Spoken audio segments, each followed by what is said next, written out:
Escala en París. Florencia Valdés. Bienvenidos a Escala en París, un programa de Radio France Internacional y de France 24. Es un placer estar con ustedes. Un buque militar venezolano vuelve a prender la chispa de la disputa que opone Venezuela a Guyana en un contexto geopolítico mundial cada vez más tenso. Hace unos días el presidente guyanés denunció la incursión de este barco en sus aguas, lo que niega Caracas, mientras prepara elecciones en mayo de gobernadores en este territorio. Estamos hablando de la Guyana Esequiba, una zona, como se dice en derecho internacional, en reclamación entre ambos países.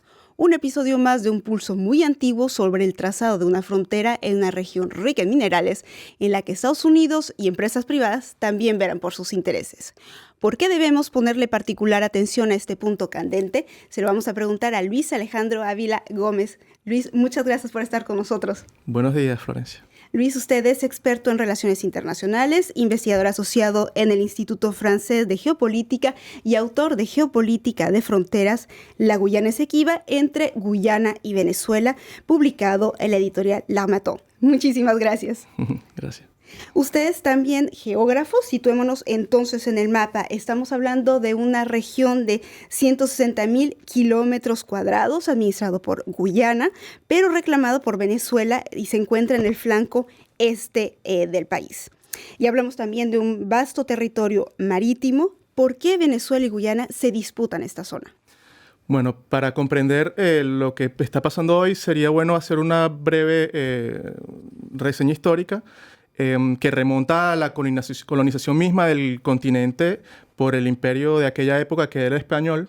En algún punto, en el año 1777, se crea la Capitanía General de Venezuela, que es el territorio que reivindica hoy Venezuela, que incluye hasta el límite en el río Esequibo. Por otra parte, Guyana, que es producto del proceso de descolonización de las colonias del Reino Unido, nace en el año 1966 y estima que los territorios al oeste del río Esequibo son suyos, con la base de un fallo que se dio en el año de 1899 en París, que si más adelante pudiéramos volver a hablar sobre esto, pero es, digamos, la base sobre la cual se hace su defensa Guyana con respecto a este territorio. Esa es la parte histórica. Pero ahora, si nos situamos en el contexto actual, no estamos hablando tanto de orgullo nacional, sino que de acceso a los recursos. El petróleo está en el centro de esta disputa. Cuéntenos. Sí, bueno, digamos que es el catalizador actual de las tensiones. Ya desde finales del siglo XX, en 1999, una empresa, Exxon, tuvo concesión para explorar la zona marítima que aún, cabe señalar, no ha sido delimitada entre conglomerado los dos países. Estadounidense, Exxon. Sí. Eso no produjo descubrimientos importantes en aquella época, pero algunos años más tarde sale el Instituto de Estudios Geológicos de Estados Unidos, en 2001 hace un reporte, un estudio en el que se dice que de las zonas no exploradas en el mundo, la parte de la cuenca que llaman ellos Guayana, Surinam, es una de las que contiene las mayores reservas de petróleo no exploradas en el continente en aquella época. Ya mucho más adelante, haciendo un salto cronológico, digamos, las actividades de exploración y de prospección sísmica se retoman en esta zona, y es cuando vemos un primer punto de fricción en el terreno, cuando un navío venezolano de la Armada venezolana arresta otro navío, el Technic Perdana, que estaba en actividades de prospección sísmica en esta zona. Que fue el punto realmente candente en ese momento. Sí, porque fue la primera vez, digamos, que una acción de este tipo en el terreno se llevaba en esta zona en particular. Más adelante, haciendo otro salto en el tiempo, en el 2018, hubo otro evento con más o menos las mismas características. Dos buques de la Exxon Mobil, del conglomerado, Delta Monarch, y el otro no recuerdo ahora su nombre, fueron controlados otra vez por un navío de la Armada venezolana, prohibiéndolos de hacer su campaña de prospección sísmica, de prospección petrolera en esta zona.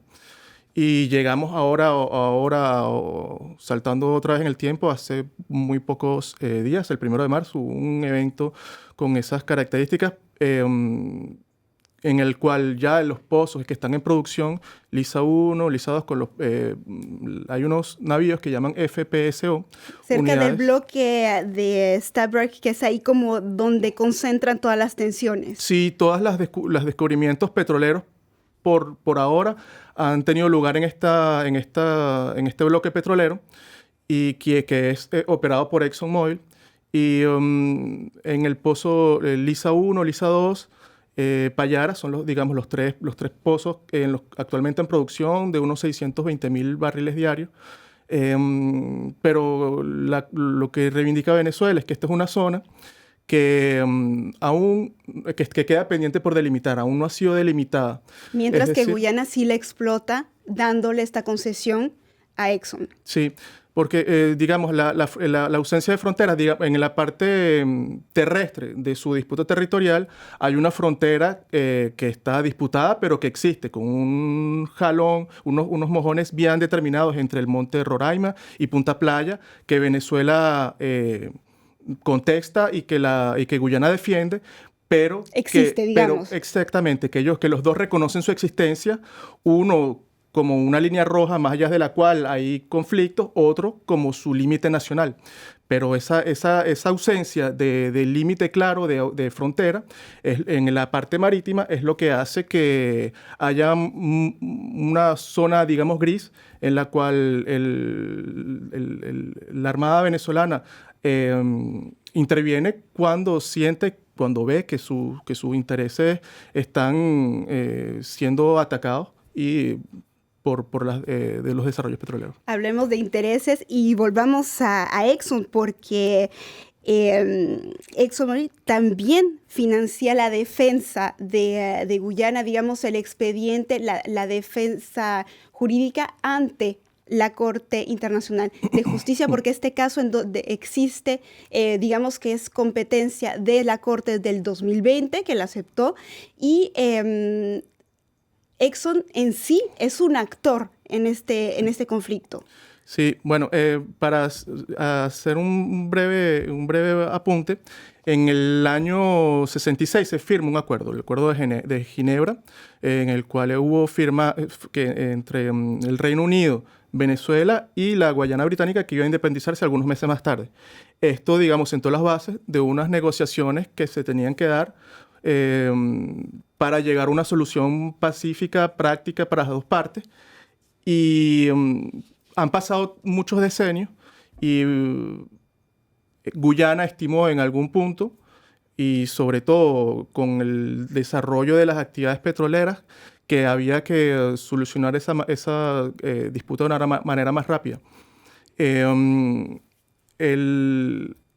objetivo era de pasar a la Corte Internacional de Justicia, pero para ello hay unos gastos que tienen que hacerse. Para montar el expediente, simplemente, y defenderse. Cuando hubo una renegociación del campo del bloque Stabroek, una de las cláusulas... Este bloque petrolero del que hablábamos. Exactamente. Una de las cláusulas entre Exxon y el gobierno, el Estado guyanés, había una prima a la firma, que era un dinero que más tarde se supo por la vía de un ministro que estaba protagonista de este episodio, más tarde, Rafael Trotman, y como está también, lo digo aquí en el libro, que era un dinero que estaba previsto ser utilizado para comenzar un litigio legal en la Corte Internacional de Justicia, como ocurrió en el 2018, cuando Guyana formalmente introdujo esta demanda en la Corte Internacional de Justicia. En paralelo, en esos años, en realidad las negociaciones dentro del marco de la ONU se iban desarrollando, y Ban Ki-moon dijo en el 2016 que el secretario general de la ONU en ese entonces. Exactamente. Luego de la muerte del negociador Norman Girvan, que estaba bien destinado a esta misión, da un año suplementario de negociaciones, plazo a partir del cual se recomendaría a la Corte Internacional de Justicia para resolver el diferendo. Que no se logró. Que sí, bueno, la postura de Venezuela es que no reconoce la competencia de la Corte, y eso ha sido desde aquel entonces. Y al no reconocer la competencia de la Corte, que ha dicho desde el 2020 que no se puede realizar ninguna acción mientras no exista una decisión final en este territorio. Es por eso que Venezuela planea elecciones de gobernadores ahora en mayo, y podemos preguntarnos hasta dónde puede escalar la tensión. Sí, bueno, la Corte Internacional de Justicia puede, o sea, sus decisiones en el marco digamos, el derecho internacional público, ella es muy eficaz para hacer decisiones cuando ambas partes, ambos estados, están de acuerdo para resolver un litigio. Eso está muy bien establecido. El problema viene cuando una de las partes no está de acuerdo para hacer recurso a esta corte, que es el caso actual. Y podemos ver en la región casos similares, como por ejemplo en el litigio entre Colombia y Nicaragua por unas islas en el Caribe, en el cual Colombia no reconoció la decisión de la Corte. O sea que aquí en este caso en que las tensiones han aumentado, se puede prever, aunque no seamos pitonizas, que pueda escalar aún más en un contexto internacional, como le decíamos, tenso, en el que las relaciones de fuerza han cambiado. Sí, bueno, sí, tienes razón que en este punto, últimamente, digamos que la correlación de fuerza entre estados ha tomado un rol preponderante en las relaciones internacionales, más allá, haciendo como un contrapeso importante a las regulaciones del derecho internacional. Y sabiendo público. Que Estados Unidos también tiene intereses en esta zona. Sí, bueno, desde los años, digamos, 90 y la caída del bloque soviético, digamos, hubo una reestructuración al interno de la administración de los Estados Unidos, la que está dedicada a contrallevar la Unión Soviética por diferentes vías. Se reorientó al apoyo y a sostener las actividades de las principales transnacionales estadounidenses en el mundo. Eso lo explicó muy bien Pierre Conesa, un alto funcionario francés, hace algunos años. Y bueno, eso digamos que entra en este tema porque es una de los, digamos, intereses de los Estados Unidos, el de sostener el desarrollo de sus empresas transnacionales en el extranjero, sobre todo en temas y en tan álgidos y tan importantes como lo son la energía, el acceso y el control de la energía. Pues Luis Alejandro, se me acaba el tiempo. Espero que hayamos dado algunas pistas de este conflicto. Muchísimas gracias por haber estado con nosotros. Usted es autor de este libro, Geopolítica de las Fronteras, la Guyana Esequiba entre Guyana y Venezuela. Muchísimas gracias por haber estado con nosotros. Muchas gracias, Florencia. Y muchas gracias a ustedes por su confianza. Saben que estamos también en rfimundo.com y france24.com. Hasta la próxima.